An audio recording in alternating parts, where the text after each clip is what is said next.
नमस्कार। जय श्री कृष्ण। जैसा कि हमने आपको बताया था कि आज हम आपको युक्ति के बारे में बताएंगे और इनको आपको हम बहुत अच्छे से समझाने और बताने का प्रयास करेंगे। तो आप जैसा कि देख सकते हैं, ये एक यहाँ पर जन्मांक आपको दिख रहा है जो कि किसी का भी नहीं है। देखिए, ये देखिए आप। तो ये जैसे कि हमने आपको सिर्फ बनाने के लिए इसको समझाया है, बताया है। और आप देख सकते हो एम और आर लिखा। एम से हो गया मंगल और राहु की युति। तो मंगल और राहु की जो युति है वो एक जातक पर कैसा प्रभाव। देखिए, मंगल और राहु की युति को क्या कहा जाता है? इसको कहा जाता है अंगारक योग।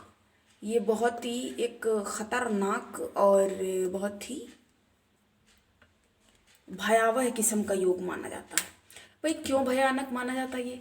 क्योंकि भाई जहाँ मंगल का इन्वॉल्वमेंट हो जाता है तो वहाँ पर क्या हो जाता है, क्रोध की अधिकता हो जाती है। देखिए, आज हम आपको सामने नहीं बता पा रहे हैं, कोई बात नहीं, नेक्स्ट में आपको हम इसको और भी ज़्यादा एक्सप्लेन करेंगे। लेकिन जो लोग इनसे बहुत डरते हैं, भाई एक तो सबसे बड़ी बात है कि मालूम होना ज़रूरी है।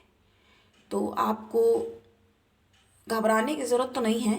लेकिन प्रिय दर्शकों, अगर आपके में ये इसकी बात हम कर रहे हैं अभी, मंगल और राहु यदि किसी भी देखिए जगह पे, जैसे इसमें हमने आपको दिखाने के लिए बताया है कि आपके में, लेकिन ज़रूरी थोड़ी है कि इसी स्थान पे बैठे हों। तो जिस भी स्थान पर देखिए बैठे रहते हैं तो उस जगह पर, अब जैसे हमने जहाँ पे बताया है, तो इस जगह पर अगर बैठ जाता है, यदि इस स्थान पे ये मंगल और राहु की युति हो जाती है, जैसा कि आप सामने देख सकते हैं, जैसा कि आपको ये एक जन्मांक प्रतीत हो रहा होगा, प्रतीति के लिए ही बनाया है हमने। तो इसमें अगर इसी जगह पे आप देखते हैं कि आपके में विराजमान है, मंगल और राहु की बात हम कर रहे हैं, तो अगर विराजमान है तो ऐसा व्यक्ति अत्यंत क्रोधी, उसका पता ही नहीं होता है कि कौन सी बात पे उसको क्रोध आ जाएगा।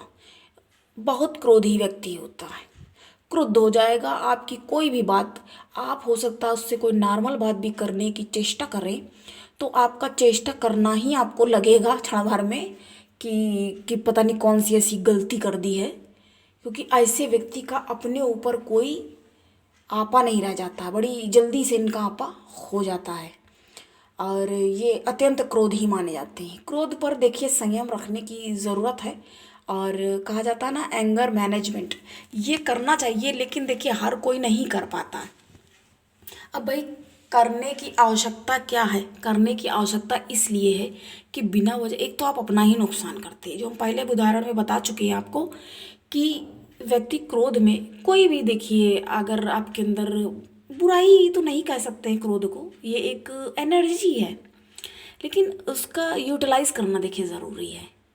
परिदर्श को कहने का तात्पर्य ये है, मान लीजिए किसी के में बैठा हो तो वो घबरा जाए कि अरे ये है, तो ऐसे व्यक्ति को क्रोध बहुत आता है, जिसमें से हम आपको और बताएंगे, एक्सप्लेन इसको थोड़ा सा करेंगे कि अगर कहीं यह इस स्थान पर बैठ जाता है, हम बताते हैं आपको, इसके जस्ट अगर बगल में आ जाता है, जैसे यहाँ पर हमने आपको दिखाया है ये इस जगह पर बैठा हुआ है, लेकिन अगर कहीं इस जगह पे, तो ऐसा व्यक्ति अगर इस स्थान पर बैठ जाता है तो बहुत ज़्यादा क्रोधित होगा और उसको अपने क्रोध पे कोई नियंत्रण नहीं होगा और इस क्रोध की वजह से वो अपने काम को खुद बिगाड़ लेने वाला होगा। इसको कहेंगे, अगर एक शब्द में डिफाइन करना हो, अगर मैं स्पष्ट करना हो, तो उसको कहेंगे आत्मघाती।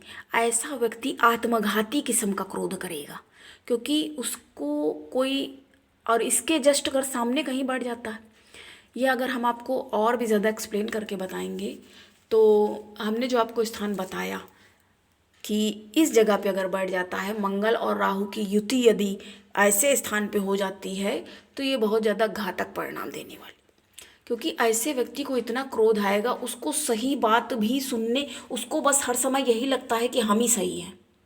अब बताइए, जिस व्यक्ति के अंदर ये चीज़ बैठ गई है कि इसका मतलब क्या हुआ, अपने आप को आप सर्वज्ञ समझ रहे हो, बहुत ज्ञानी समझ रहे हो। अरे आप बहुत ज्ञानी होगे तो होगे भाई, लेकिन क्या अगला मूर्ख है, ये भी तो बात यहाँ समझनी होगी। लेकिन जब ऐसा व्यक्ति किसी और की अपने आगे बात ही नहीं सुनना चाहता है तो क्या कहेंगे उसको। तो अब हम नेक्स्ट की भी बात करते हैं, जो कि हमने आपको अभी बहुत ज़्यादा एक्सप्लेन नहीं किया, इसको हम आपको और भी ज़्यादा जो आज इंट्रोड्यूस करना ज़रूरी था, कि हमें लगा कि ये आज आपको हमें बताना चाहिए। अब आप देखेंगे गुरु और राहु की युति, इसको देखिए कहा जाता है गुरु चांडाल योग।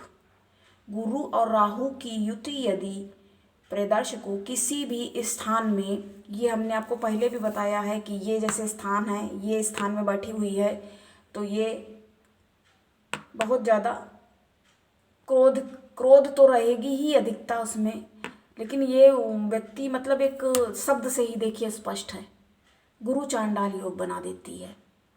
तो ऐसा व्यक्ति क्या हो जाता है, उसके पास ज्ञान तो होगा भाई, जब गुरु बैठे तो थोड़ा बहुत ज्ञान तो होगा ही, बल्कि राहु को भी कई बार गुरु का प्राप्त हो जाता है। देखिए हम बहुत लंबा वीडियो यहाँ पे नहीं बना रहे हैं, लेकिन हम आपको बहुत लंबे में जब क्लियर करके बताएंगे तब आपको ये बहुत और भी ज़्यादा अच्छे से देखिए समझ में। देखिए मेरे वीडियोस इसलिए थोड़े से लंबे हो जाते हैं, क्योंकि जब हमको बताना होता है तभी वो चीज़ क्लियर होके स्पष्ट हो पाएगी। तो ऐसे व्यक्ति के पास ज्ञान तो होगा, लेकिन राहु बैठने से क्या हो जाएगा, संदिग्ध हो जाएगा व्यक्ति, शंकाग्रस्त हो जाएगा। अब ये जिस भी जगह में बैठेगी उसके साथ इसको रिलेट करके देखेंगे। देखिए आपने देखा होगा कि ये हमारे बोर्ड पे हमने दो दो पेन नीले से भी करा हुआ है। देखिए बताने का मतलब यहाँ है, ये नहीं है कि कोई भी ठीक है, बताने से ये है कि आपको बताना पता चलना चाहिए, इन्फॉर्मेशन आपको मिलनी चाहिए और आपको समझ में आना चाहिए इससे क्या फ़र्क पड़ता है कि कौन सा पेन। बल्कि और हमें बताने के लिए, जैसे मंगल का बताने के लिए देखा जाए लाल रंग का प्रयोग करें तो ज़्यादा उचित रहेगा ऐसे तो। चलिए अब हम अगली बार से अब ये भी प्रयास हम करके देखेंगे। आप लोग भी बताया करिए, तो आप लोग बताते नहीं हो कि हम क्या जानना चाहते हैं और हम इसको इम्प्रूव करने के लिए और क्या करें। अपनी तरफ से तो हम कर ही रहे हैं, या आप मेरी तरफ से आपको बेस्ट लग रहा है जो भी हम कर रहे हैं, करके दे रहे हैं, इससे तो हमें ये लग रहा है। तो अब इसके बारे में बात करें तो गुरु राहु, इसको देखिए चांडाल योग माना, ये दुर्योग हैं असल में, इनको दुर्योग की संज्ञा इस वजह से दी गई है क्योंकि ये लाभ तो कम कराएंगे। अब बताइए क्रोध में जो भरा, एक बार आप सोच के देखिए, जैसे कि हमने मंगल राहु की बात करी, अब बताइए जो व्यक्ति निरंतर भयानक तरीके से क्रोध में भरा हुआ है तो वो अपने लाभ की बात क्या सोच पाएगा।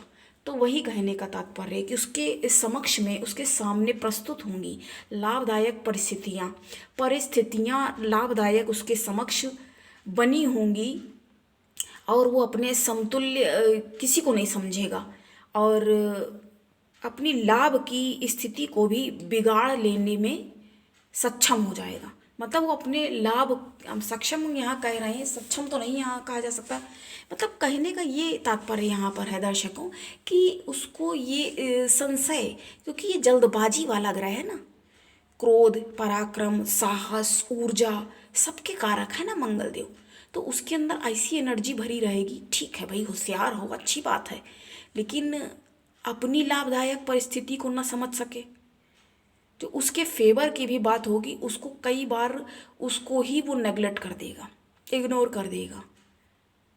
तो ये क्या है, ये सक्षमता कही जाएगी, अक्षमता, मतलब अपनी स्थिति को खराब करने में सक्षम है।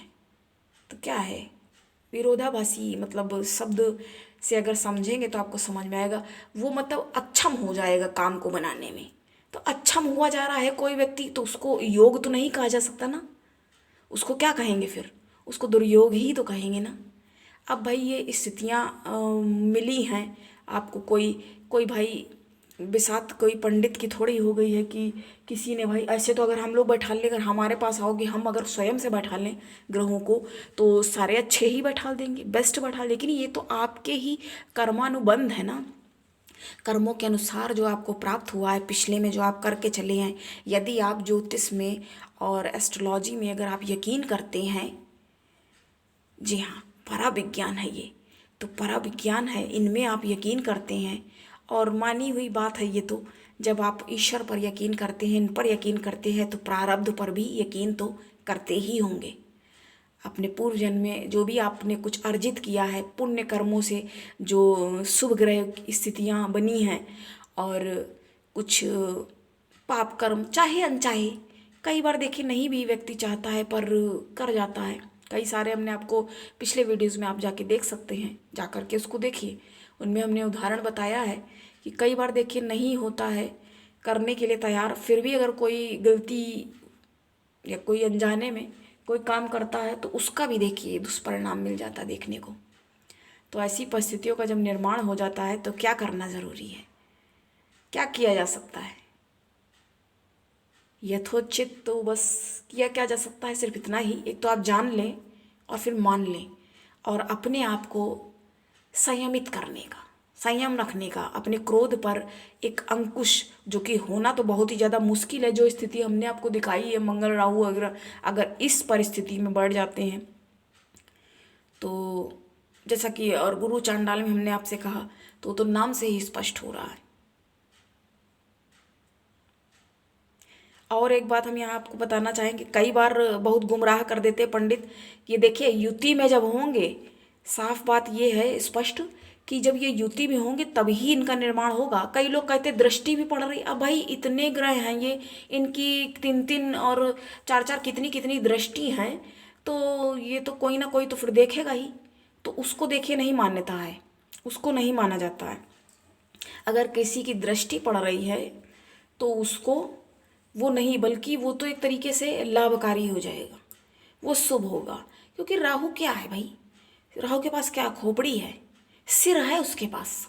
जब सिर है तो क्या समझ लो आप, ज्ञान तो फिर होगा ना, ज्ञान होता है ऐसे व्यक्ति के पास। अब ये परिस्थिति कौन सी है और कौन सी जगह पर, ये स्थान कौन सा है, कहाँ जा कर के बैठे हुए हैं। तो आज हमने आपको ये थोड़ा इंट्रोड्यूस किया है, इसको और भी ज़्यादा एक्सप्लेन करना बाकी है, जो कि हम आपको आने वाले दिनों में आपको बताएंगे और इंट्रोड्यूस करेंगे। इंट्रोड्यूस तो एक्चुअली हो ही गया है, और इसको एक्सप्लेन करेंगे, ये कहा जाएगा इसको हर घर में कैसा प्रभाव ये देगा। तो आप अपना उठाइए जन्मांक, सबसे पहले आप चेक करिए इनमें से आपका कोई बन तो नहीं रहा है।